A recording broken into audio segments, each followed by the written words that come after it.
Assalamualaikum warahmatullahi wabarakatuh. Perkenalkan, nama saya Nirman Syah Supranoto. Saya mahasiswa Universitas Terbuka, Prodi Ilmu Komunikasi, Fakultas Ilmu Hukum dan Ilmu Politik. Nomor induk mahasiswa 0561758842. Saya ingin mengerjakan tugas 3 mata kuliah Public Speaking. Assalamualaikum warahmatullahi wabarakatuh. Selamat pagi Bapak, Ibu orang tua, serta para pendidik, guru BK, dan konselor yang saya hormati. Pada kesempatan ini, izinkan saya menyampaikan suatu hal mengenai game online yang sedang fenomenal. Topik ini menjadi signifikan mengingat intensitas pengguna platform digital oleh anak-anak usia sekolah dasar hingga menengah pertama meningkat secara drastis dalam 5 tahun terakhir. Sebelumnya, saya ingin memulai dengan sebuah pertanyaan. Ketika anak Anda berusia 8, 10, atau 14 tahun mengatakan mereka sedang bermain Roblox, apa yang terlintas di benak Anda? Bagi kebanyakan dari kita mungkin membayangkan itu hanyalah sebuah game anak-anak biasa. Namun, bagaimana jika saya katakan bahwa mereka mungkin tidak sedang bermain game? Mereka mungkin sedang membangun game, belajar coding, menjalankan ekonomi digital, atau terekspos pada interaksi sosial yang jauh lebih kompleks dari yang kita bayangkan.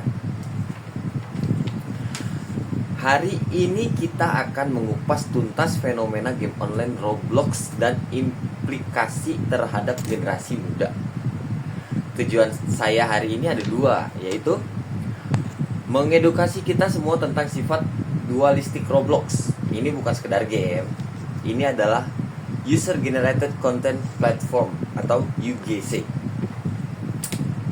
Meyakinkan Anda semua bahwa kita perlu menerapkan strategi pengawasan dan literasi digital yang proaktif. Untuk mencapai itu, kita akan membahas 4 hal. Yang pertama, apa sebenarnya arsitektur UGC Roblox itu? Yang kedua, apa potensi kreativitas dan ekonominya?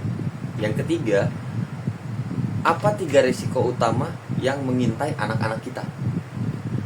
Dan yang keempat, apa langkah praktis yang harus segera kita lakukan?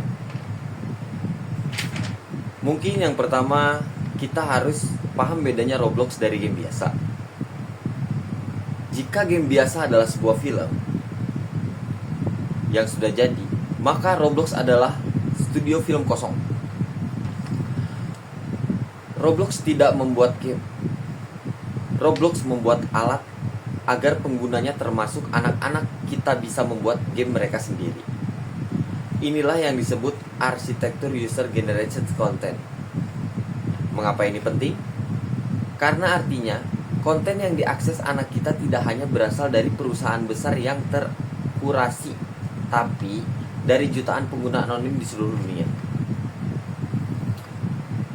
Mengapa ini penting? Karena artinya konten yang diakses anak kita tidak hanya berasal dari perusahaan besar yang terlokasi, tapi dari jutaan pengguna anggota dunia. Berdasarkan laporan dari Demands, menunjukkan Roblox memiliki lebih dari 70 juta pengguna aktif harian. Dan sekitar 44% dari total pengguna tersebut, atau lebih dari 30 juta anak yang berusia di bawah 13 tahun. Ini adalah audiens utama yang sedang kita bicarakan. Di satu sisi, platform UGC ini adalah tambang emas untuk kreativitas. Ini adalah potensi untuk melatih smart citizen di bidang ekonomi digital. Roblox bukanlah sekedar main-main. Di dalamnya, anak-anak bisa belajar dasar-dasar coding, menggunakan bahasa programan Lua, yang memungkinkan anak mempelajari logika algoritmik, desain interaktif, dan problem solving, serta belajar kewirausahaan digital. Melalui program yang disebut Developer Exchange atau DevX, pada tahun 2023, Roblox telah membayar lebih dari 740 juta dolar Amerika Serikat atau sekitar 11 triliun rupiah kepada kreatornya hanya dalam 1 tahun terakhir ini. Ini bukan uang mainan, ini adalah ekonomi digital yang nyata, yang menunjukkan bahwa Roblox telah berkembang menjadi salah satu ekosistem ekonomi kreator terbesar di dunia. Namun, di balik setiap peluang di dunia digital selalu ada risiko. Dan sebagai orang tua serta pendidik bagi anak usia 8-14 tahun, usia yang paling rentan kita harus menganalisis risiko ini dalam mendalam. Ada 3 risiko utama yang mengancam aspek good citizen anak kita. Yang pertama, paparan konten tidak pantas karena sifat UGC tadi. Konten berbau kekerasan, seksual, atau horor yang tidak pantas bisa lolos filter. Yang kedua, cyberbullying. Ini adalah risiko sosial yang sangat nyata. Sebuah survei yang dirujuk oleh Anti-Bullying Alliance menemukan fakta yang mengkhawatirkan, yaitu sekitar 1 dari 5 anak di Inggris usia 10 sampai dengan 15 tahun melaporkan pernah mengalami cyberbullying secara online di Roblox. Sebagai platform sosial masif untuk anak-anak adalah arena utama tempat terjadinya risiko ini. Yang ketiga, penipuan digital atau scamming berbasis Robux. Anak-anak kita yang polos mudah sekali tergiur iming-iming Robux gratis lalu diarahkan ke situs phishing. Yang keempat, interaksi sosial yang tidak terawasi. Komunikasi dengan pengguna asing berpotensi menimbulkan resiko grooming dan tekanan sosial.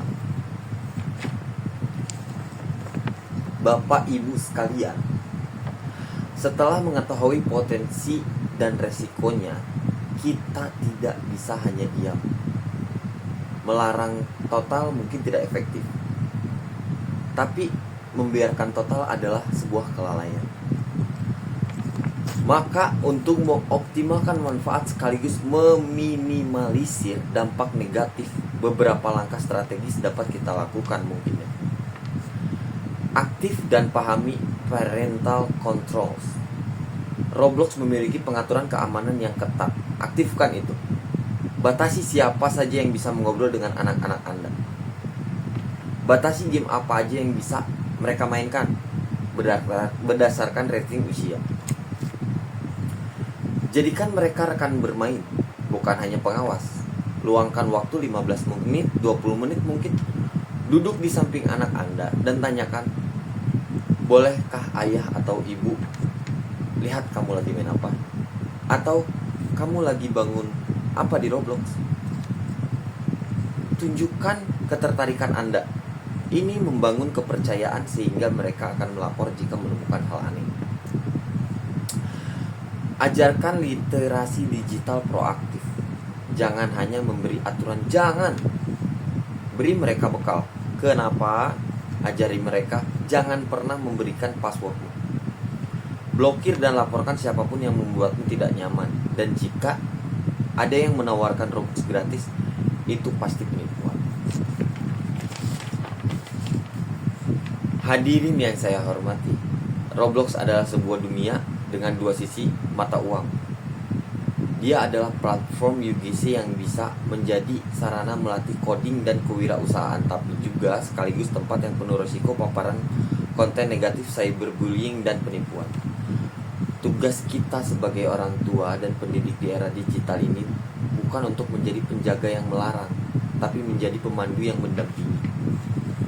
Mari kita terapkan strategi pengawasan yang proaktif. Dampingi anak-anak kita, bekali mereka dengan literasi digital agar mereka bisa meraih potensi kreativitas mereka secara maksimal sambil tetap aman. Demikian yang bisa sampaikan. Semoga paparan ini bermanfaat dalam mendukung upaya bersama membentuk generasi muda yang cerdas secara digital. Terima kasih sebelumnya. Wassalamualaikum warahmatullahi wabarakatuh.